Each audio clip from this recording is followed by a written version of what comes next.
Hello everyone, আজকে দাদায়ের আশীর্বাদ। তো দেখছোই সবাই এখানে চলে এসেছে, আর ব্যাকগ্রাউন্ডটাও খুব সুন্দর সাজানো হয়েছে। এদিকে নিচে আমাদের সাজানো কিছু একটু বাকি ছিল, তাই আমরা ধীরে ধীরে সাজিয়ে নিলাম। ওইদিকে দেখো মেয়ের বাড়ির লোক চলে এসেছে, তাই আমরা জানলা দিয়ে দেখছিলাম। এদিকে দাদাইও রেডি হয়ে বসে পড়েছে, একে একে সবাই আশীর্বাদ করতে চলে এসছে।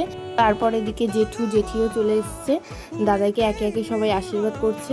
তারপরে এই যে আঙ্কেল আন্টিও ধীরে ধীরে আশীর্বাদ পর্ব সেরে নিচ্ছে। তারপরে এই যে রাঙামা আশীর্বাদ করছে দাদাকে, যে দেখো আবার দই খাইয়ে দিচ্ছে। দাদাই তো এদিকে ঘেমে অস্থির হয়ে গেছিলো, যে গরম পড়েছে। তারপরে এই যে বাবা মা আশীর্বাদ করলো, তারপরে মা একটু মজা করে আবার ভাইয়াকে মিষ্টি খাইয়ে দিচ্ছিল।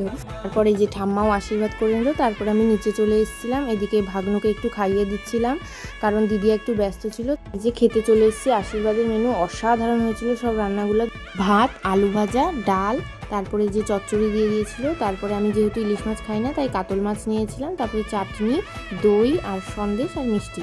বাই।